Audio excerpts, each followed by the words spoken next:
अगर जाति पे गर्व करते तो बाबा साहब अम्बेडकर सिर्फ मारों में ही रह जाते, मान्यवर साहब का सिर्फ चमारों में रह जाते, दीना बाना वाल्मीकि जी वाल्मीकियों में रह जाते।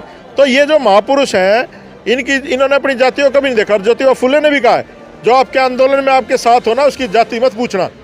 लेकिन यहाँ पर लोग जो ना अम्बेडकरवादी होकर के भी जातिवादी रहते हैं। परिस्थिति के अनुसार बदलता है। हाथी को गणेश बना दिया, बहुत सारी चीज़ें हैं। अब हम क्रिटिसाइज करेंगे तो पता नहीं क्या क्या निकलेगा। ठीक है, हम उसमें नहीं जाना चाहते। बहुत सारे लोग ऐसे हैं जो अभी तो चलना ही नहीं सीखे थे, वो उन्होंने मैराथन में नाम लिखवा लिया, उन्होंने भी देख लिया क्या हुआ। 4 राज्यों में चुनाव हुए, क्या हुआ आप देख ले। तो हम लोग ना तो राजनीतिक रूप से ईमानदार हैं, ना हम लोग मिशन मूवमेंट में ईमानदार हैं। तो ये जो हम ईमानदार नहीं है, इसके कारण ये मनुवाद बढ़ रहा है। मनुवादियों की औकात नहीं है, वो ना करें, नहीं तो इनकी सरकारें नहीं लगाते सुप्रीम कोर्ट में स्टैचू। ये तो प्रेशर है बाबा साहब अम्बेडकर के विचार का। और विचार किसी एक जाति, किसी एक धर्म के लिए नहीं है। विचार जो बाबा साहब अम्बेडकर का अंग्रेज भी मानते हैं, उनको तो कोई लेना देना नहीं हिंदू से, अम्बेडकरवादी से। लेकिन स्टैचू ऑफ इक्वलिटी अमेरिका ने लगाया हुआ है, सिंबल ऑफ नॉलेज का है। तो ये विचार की बात है, जो ईमानदारी से करेगा काम वो चीज़। उसमें लाला रहता है दिल्ली का मुख्यमंत्री, इसकी विचारधारा आपको बताऊं। जब गुजरात में चुनाव होता है तो कहता है वो गणेश का फोटो होना चाहिए लक्ष्मी का नोट पे, तो इस देश की ना वो बढ़ जाएगी अर्थव्यवस्था। और अपने घर में हर एंगल पे बाबा साहब का फोटो लगा रखा है कि कोई भी फोटो खींचे तो पीछे बैकग्राउंड में बाबा साहब आए। और जब वही उनका मंत्री 22 प्रतिज्ञा पढ़ता है तो उसको मंत्रालय से निकाल दिया जाता है, अगली बार टिकट भी नहीं देंगे, वो गलत उम्मीद में है। तो ये इनकी विचारधारा है। ये सिर्फ बाबा साहब का फोटो दिखाएंगे, उसकी बात करेंगे, आपका वोट लेंगे और चले जाएंगे। फिर अपने लोगों का कार्यक्रम होते हैं वो सारे बहुत संस्कार से होते हैं, आप कह रहे हो कि अडॉप्ट करना चाहिए। तो फिर ऐसे तो वही बात होगी जो अम्बेडकरवादी है, ये भी हिंदू रीति रिवाज से कार्यक्रम कर लेते हैं, लेकिन है तो अम्बेडकरवादी। नहीं, हिंदूवादी होना अलग बात है, लेकिन बौद्धिस्ट होना अलग बात है। दोनों में बहुत बड़ा फर्क है। नहीं, मैं जो आपने कहा ना कि उनके कार्यक्रम बौद्धिस्ट प्रक्रिया से होते हैं, तो जो लोग यहाँ आते हैं, बहुत सारे लोग, गृह मंदिर दिखा दूंगा मैं आपको, बहुत सारे लोग 4 धाम भी जाते हैं, केदारनाथ भी जाते हैं। तो ऐसे अम्बेडकरवादी होने का फायदा क्या? नमस्कार, आप देख रहे हैं बहुजन मीडिया और आज हम 26 अलीपुर रोड पर। जी हाँ, वही 26 अलीपुर रोड जहां पर परम पूज्य बाबा साहब ने अपने जीवन की अंतिम सांस ली थी। और वही अंतिम सांस किस तरह से इतिहास बनी, उसी पर आज चर्चा करेंगे। मेरे साथ में संदीप वाल्मीकि जी हैं, जो कि दिल्ली सरकार में पूर्व समाज कल्याण मंत्री रहे। तो उन्हीं से जानने का प्रयास करूंगी। संदीप जी, जिस तरह से खासकर अभी पहला सवाल ये है कि परम पूज्य बाबा साहब की जो अंतिम सांस थी वो किस तरह से इतिहास बनी, थोड़ा सा इस पर प्रकाश डालें। देखिए, एक कहावत है कि जो महान आत्माएं होती हैं, जो महापुरुष होते हैं, वो इतिहास बनाते हैं। लेकिन बाबा साहब अम्बेडकर उनसे कहीं आगे हैं, उन्होंने इतिहास को बदला है।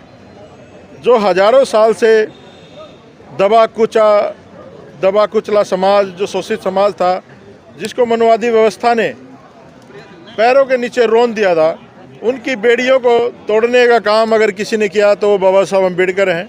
हजारों वर्ष की बेड़ियाँ उनकी, बाबा साहब अम्बेडकर ने एक संविधान के रूप में एक ऐसा दस्तावेज तैयार किया कि एक मानव एक समान उन्होंने बनाया, जो तथागत बुद्ध की विचारधारा थी। और जहाँ पर हम आज खड़े हैं 26 अलीपुर रोड, ये वो जगह है। आज हालांकि हमारे लिए बहुत ही क्षति का दिन है, बाबा साहब अम्बेडकर हमें छोड़ करके गए थे। लेकिन मैं कहूँगा कि बाबा साहब अम्बेडकर कहीं नहीं गए। उसी बाबा साहब अम्बेडकर की विचारधारा ने आप जैसी श्रेणियाँ पैदा की हैं हमारे समाज में, जो अपनी आवाज़ से, अपने विचारों से समाज को जागरूक करते हैं।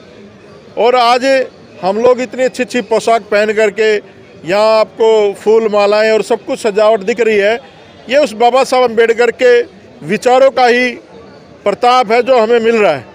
और ये जो मनुवादी व्यवस्था है इतनी खतरनाक है। उन्होंने यहाँ पर जिस कांग्रेस ने 70 साल राज किया, उन्होंने बाबा साहब अम्बेडकर के घर पे कब्जा किया हुआ था। नवीन जिंदल के परिवार ने, वो सांसद रहे हैं। तो ये जो विचारधारा आप समझ सकते हो, सुप्रीम कोर्ट में जो इस देश के कानून को बनाने वाले बाबा साहब अम्बेडकर, उनकी प्रतिमा अब लगी है जाकर के।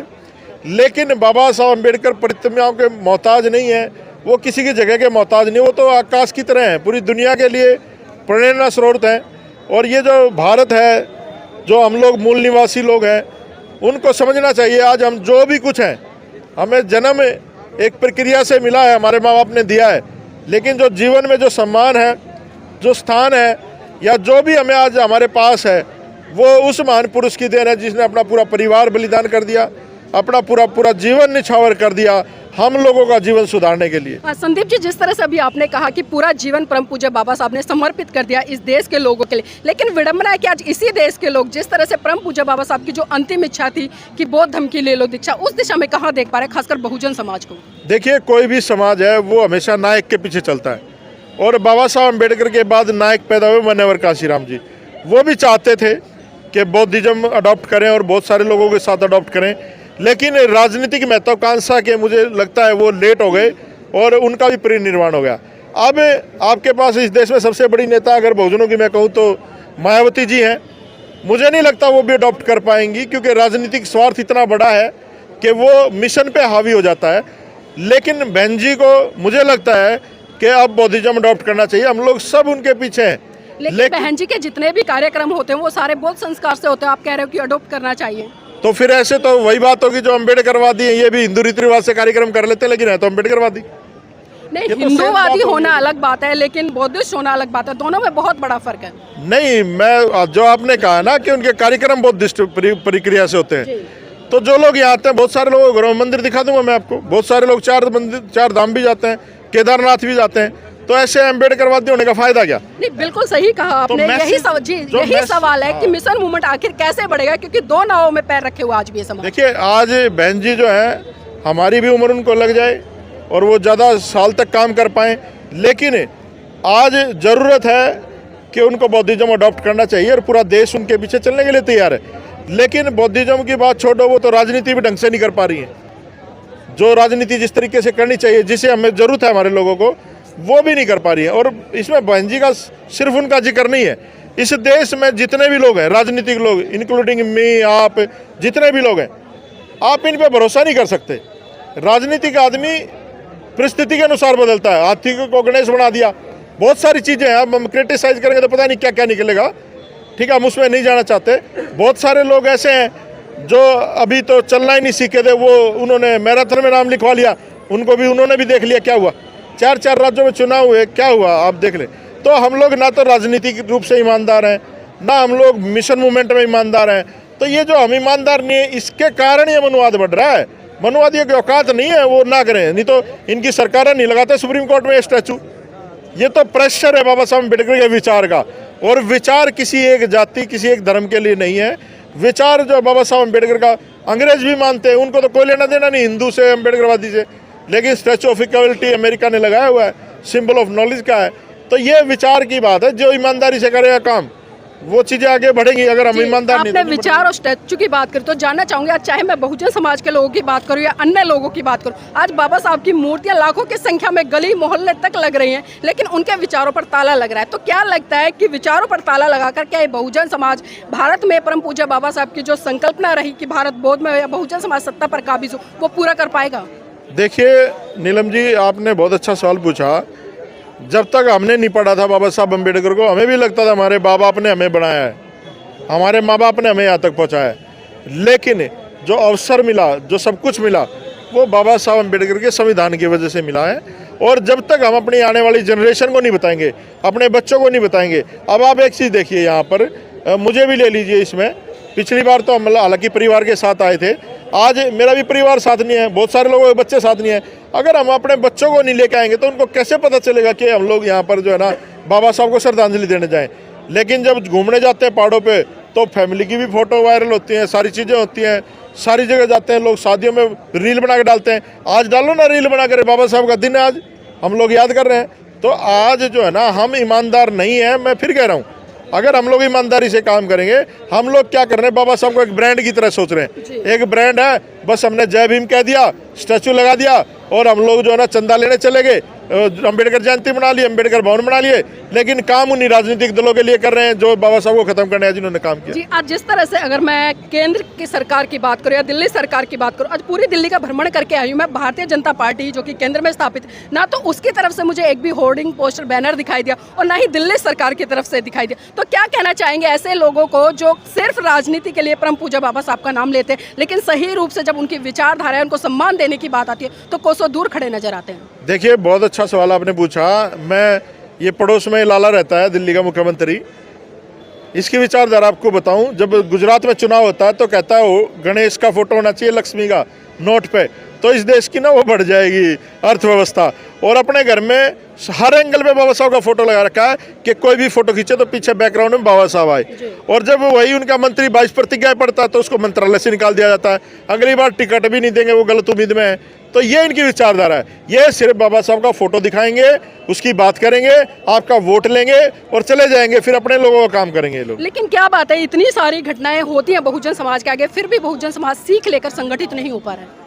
देखिए नीलम जी, ये इसमें सबसे बड़ा जो दोष है ना, वो जो लोग नेतृत्व कर रहे हैं समाज का, वो लोग दोषी है। ये समाज तो ईमानदार है, इन्होंने 4-4 बार सरकार बनाई है उत्तर प्रदेश में, उनका क्या दोष है।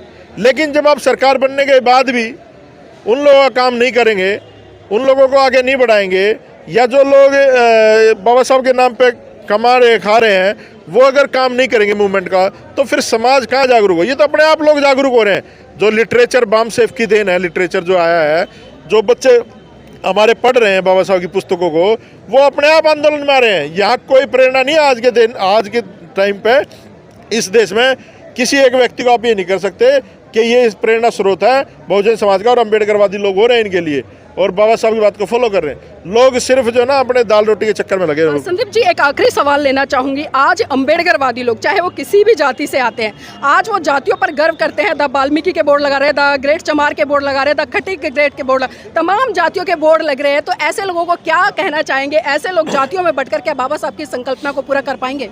देखिए, मैंने तो कुछ बनते भी ऐसे देखे हैं, वो बनते बनने के बाद भी अपनी जात का पीछा नहीं छोड़ते, वो भी अपनी जात को ही देखते हैं। पॉलिटिशियन भी देखे हैं, वो भी अपनी जात को ही देखते हैं।